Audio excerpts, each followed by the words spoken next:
Hey, good morning, everybody. Today I'm going to do some macro of this beautiful cilantro plant that is here.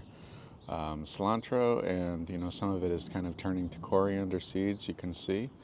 Uh, it smells wonderful, and if you want to grow something in your yard that is almost impossible to screw up, because it literally does kind of grow like a weed, is cilantro slash coriander.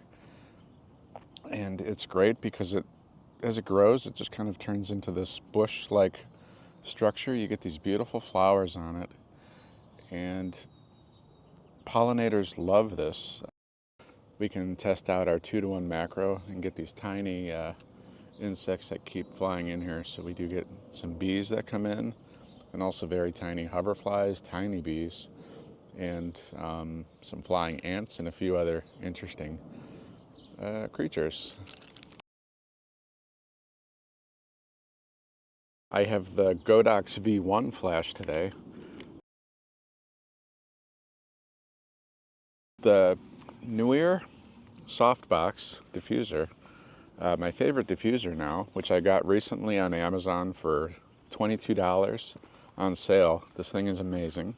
You can see what I'm doing here. So on the flash, again, this just slips right on. And it's a perfectly snug fit. And then we can just wrap the Velcro on there. And when putting the newer softbox on, you just kind of pull on it, and that will stiffen the frame so the inner light box can fill up with light and reflect it all towards this front panel. So as we can see with the V350 and the softbox, it just works wonderful also with the 90mm macro. You can see again it's coming right up to the front plane. On the 90mm, it does extend a little bit, but it's not in the frame. It works out perfectly because the frame starts out here. So again, it's just giving great diffusion. Another cool thing you can do with the softbox is you can angle it down like this, or like this even, and it will give more of like an overhead fill light. So I usually keep it angled right about like there, and just make sure that this is adjusted so the light will fill in, and it works wonderfully. No matter, even though it looks like it might not light well here, I've seen that the light coming out of it is consistent, whether I have it fully extended like this or like this.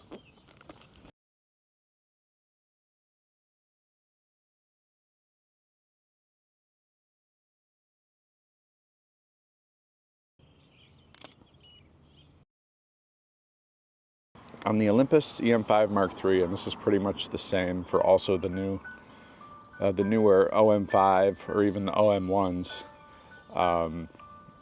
I want to make it so I can easily switch back and forth between video and photography.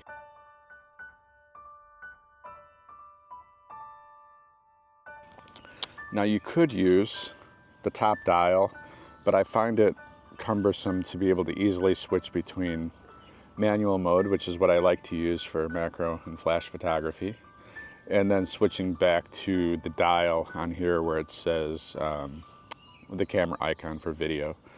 That's a little bit difficult. Now, on the Olympus and the OM system cameras, you don't need to switch to the video mode. You can just hit the record button and that will start recording even if you're in photography mode.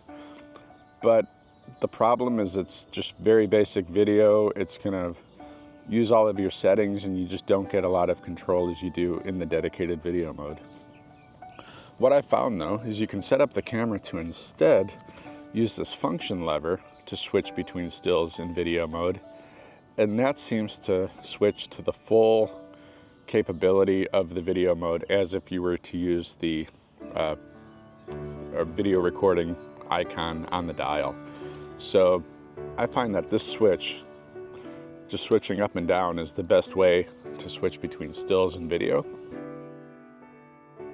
For my video settings, this does not have 4K 120, but I want to be able to shoot in 120 frames per second. So I have it in the full HD 120, so that'll give me 1080p. So it's not 4K, but I've seen that even when I mix the 4K video and the full HD video with the slow motion, it looks good enough on the timeline. And if you're watching like on a smartphone or even a 4K TV, the video footage still looks pretty good. And it's worth it to get the slow motion, because when you're doing macro video of anything like this, the slightest movements, just the higher frames per second you can get, the better to actually get some decent footage of these fast moving insects. And for video mode, I like to use manual focus, because when you're in 120 frame per second shooting, once you start recording, the focus is locked and you can't change it. Aside from rocking in and out, which does work, but I like to have the extra ability to also focus with the dial.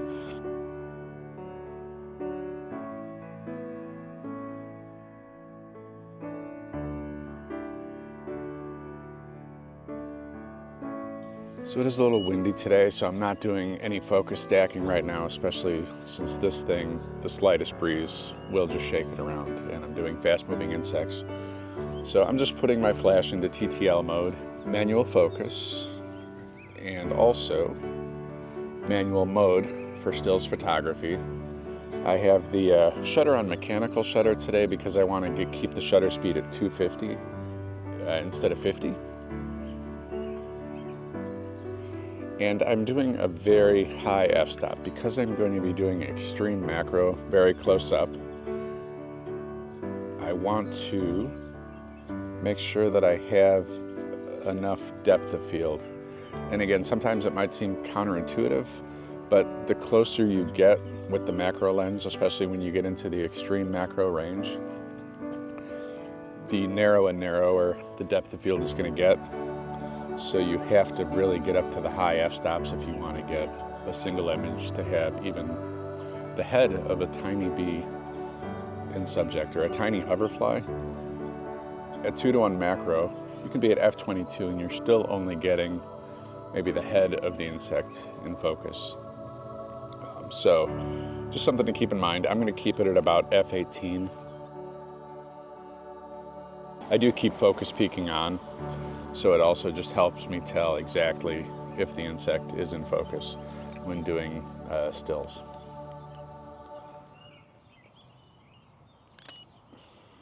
The cilantro plant is just such a beautiful plant. It's, it supports all these pollinators, and it's also great for cooking. So we come out here and we get fresh cilantro to cook with our meals, and also the coriander seeds are great.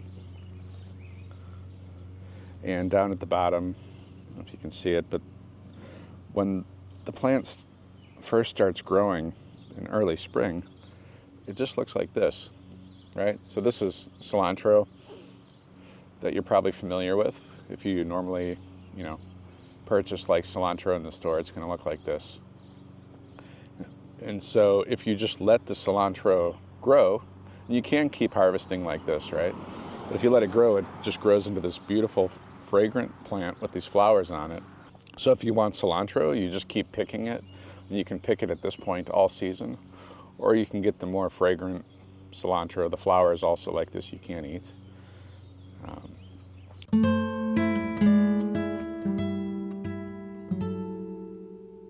All right, well, it's starting to warm up pretty quick out here, so I think we'll call this a day, at least for out here shooting. I will share with you some of the images.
Thank you everybody for joining me. This was fun. We'll see you next time on BMad Photo. My name is Brian.